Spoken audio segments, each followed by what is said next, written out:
Hi, Miss Covered in Paint here with a new video.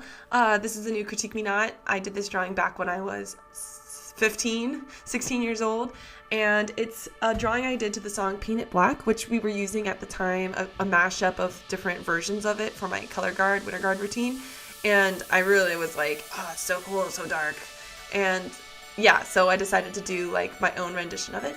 You can see my anatomy was really struggling on this one. I wanted her head tilted up and to the side, and I didn't really understand skeletal anatomy to get it the way I wanted it. There's some funny pieces to this composition, like having the door just kind of sticking out like it's from Home Depot for sale. You know, you open it and there's like nothing there, it's not attached to anything. But I did have an S-curve, as you can see here, which is really interesting.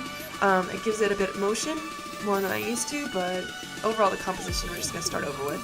So here I'm in Clip Studio Paint, and I'm going to draw a design in like a new door that's a bit more interesting. I looked up some reference. I'm using the symmetry ruler, or I think symmetrical ruler, and it, you know, makes the job really quick. So as you can see, the line in the middle, anything I draw on one side, it will copy onto the other, and it makes it really quick. Kind of weird to watch, huh? People use this for perspective, geometric stuff, but also for organic things like figures and anything that's supposed to be symmetrical. So here's my door. I'm much more pleased with this design than the original, and you know, I think this door tells a bit more of a story of what it's supposed to represent in the song. Here is the figure. At first I was kind of like, what if she's facing the audience? But it didn't work out. I didn't really think of a way. I'm like, how can she be touching the door but looking at us in a way that's like dramatic? But I kind of wanted to stick to that S-curve that I had too. So I picked having her, you know, sideways again, almost like she's walking into the door but looking back at us. This original drawing I have her almost looking at the camera, but I'm going to turn her head even more towards the door so it's more of a back pose. It's really important when your figure is not looking at the camera that you make something in the composition that's interesting. This door is very detailed, and so that's what makes us okay with not seeing her face. So I'm going through and working on the line work, and I'm looking up dresses right now, with my little pause there, on Google. Of course it's going to be like this kind of like punk gothic kind of dress. I wanted it to have like a corset, and using reference is really important, especially when you're doing your line work. So here I am doing the initial sketch. I didn't look up everything I wanted for the dress. I just was like, alright, it's going to be tutu frilly. My main focus was making sure I got her feet and her legs correct. So I really like the train that dresses have now, where they're kind of like longer in the back, shorter in the front. And that's definitely a style that was coming through with the gothic dresses I was looking at. And then the part that I liked the best was being like, oh, I don't have to put her in heels. She can wear boots. That's so cool. And when I was drawing the boots, it's hard because it's from the back again, and what makes it easier is showing the seams of the shoes, so that way we understand the perspective and how the shoe is tilting a little bit better. So definitely pay attention to how shoes are made and where the seams are. It can really help you when moving them in space.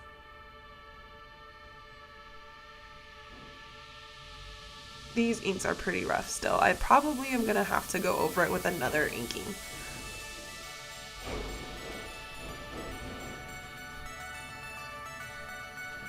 Alright, so just trying to figure out how I wanted the hair to be here.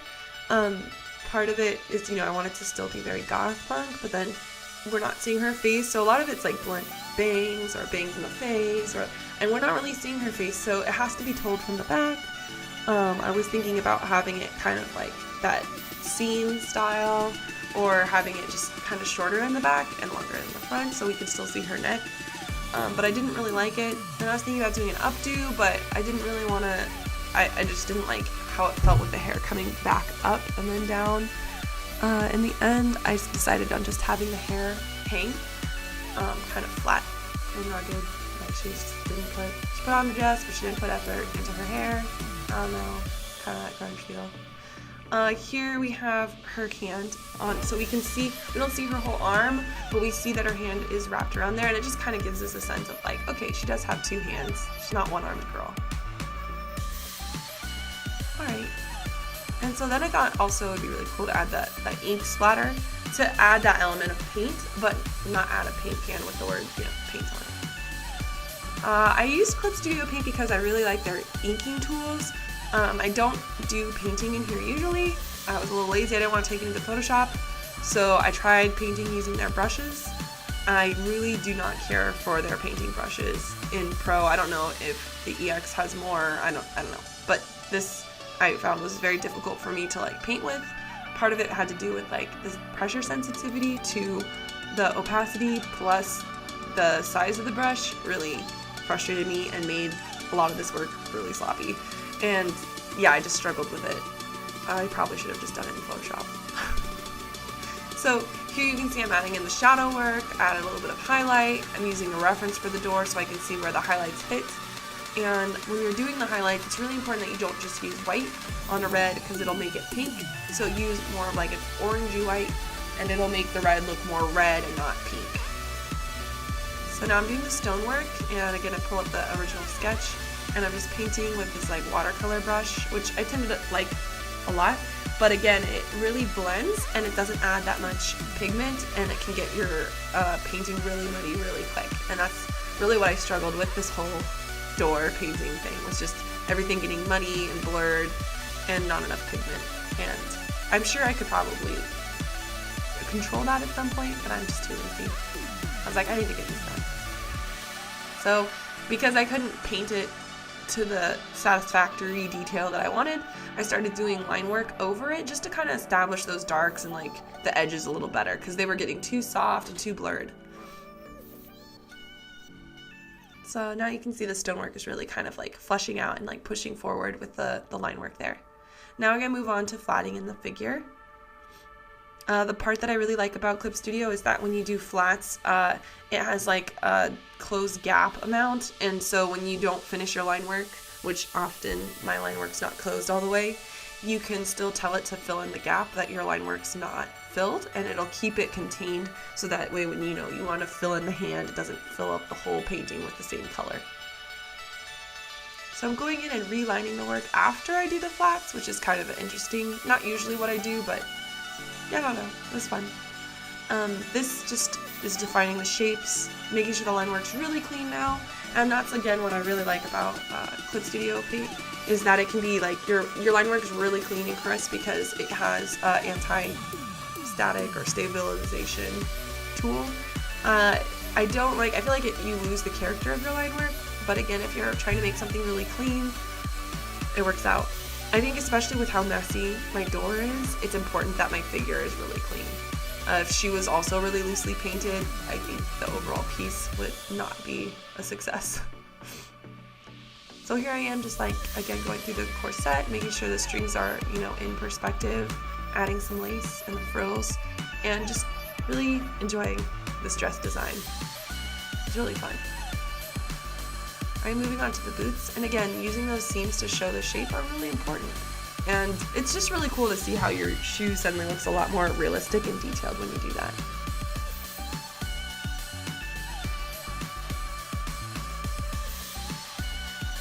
Alright, so the next part will probably be filling in the shoes, I think. I'm not quite sure where I went there. Yeah, here we go. Alright, so the shoes are filling in, and we're gonna go into the hair here and line it out. In the end, I just fill it with a paint bucket tool. Super easy, super fast. Alright, and then we're going to try and do some shadows. Again, this was a struggle for me because the brush was blending while I was trying to put down a shadow that's like sharp. Edge control was just not there.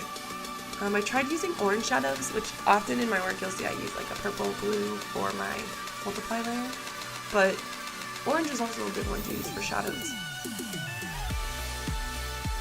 Here I did a clipping mask, but I didn't know how to make a clipping mask, so I made a layer and then a mask so that if I do the drawing, like the shading on the dress, it won't shade over the door too. And then we're gonna just work on those shadows because I just wasn't happy with them. So I made another mask for just her skin, so that way now the shadows don't interfere with her dress. And I'm just trying to figure out the right color and the right value for her shadows because I don't want it to look like she's bruised, but I'm using this warm brownish color that's really just not sitting well with me. adding some shine to those boots. So now I'm cleaning up the floor so that it's like a harder edge and less of a messy paint. And then here I'm doing the paint splatters. I didn't use reference for them. I just kind of like thought of the shapes and edges that I wanted. I ended up using the watercolor brush tool even though I really didn't care for how it watered down the edges. I mean, that's what the brush was meant to do, but yeah, just again, the edge was not what I wanted. I really had to push down harder on the brush to get the edges harder, and that really tired out my wrist. Right, but it looked great on the door. So here, having this softer, like smudged edge really made a difference. This was definitely the texture that I wanted to capture with the illustration.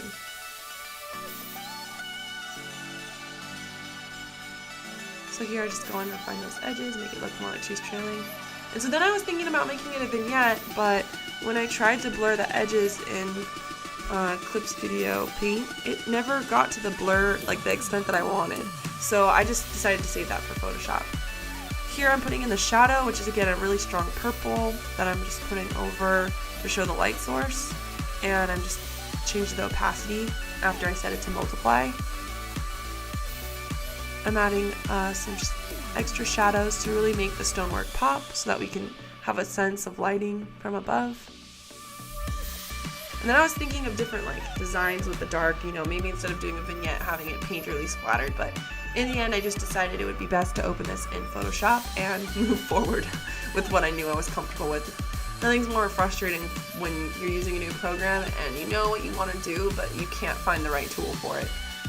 So coming back to what I know, I just came into Photoshop, used the lasso tool to make a vignette like circle around the picture. And now I'm going to go in and invert the selection so that it doesn't select the inside of the circle but the outside, which is really important because I don't want the middle to be black, I want the outside edges. Now I'm going to deselect, which is really important because if you don't deselect and you do a blur, it's going to keep the hard edge. So now look how much more blurred I was able to get it real quick. And now I definitely have more of that vignette kind of feel to it. I feel like you have a sense that the darkness is really like present around her and not just her hand and like the paint. But you really do get a sense of like the darkness going on that's in the song. And now I'm just trying desperately to clean up the edges here of this really messy door. Notice how like when I draw with this tool, I'm just using like a soft edge brush here, but the pigment's just so much stronger and it helps clarify, you know, what colors I'm wanting to use, where are the highlights, which I was definitely losing with that watercolor brush for shadows and things. So after doing a few touch-ups with the color and edging and stuff, I'm going to go in and do the final color corrections here. So first thing I'm going to do is look at the levels of the piece, and am I going to do levels? No, I'm just going to look it up, be like, hey, do I like this? All right, there we go. So I'm going to grab the levels of the piece and adjust the contrast, and then do the color balance and adjust the colors to where I feel like they're really vibrant. On my Cintiq screen, things are a little bit more vibrant in contrast, which is true to print, which is nice, but on my laptop screen, which is my monitor, it's not quite that way.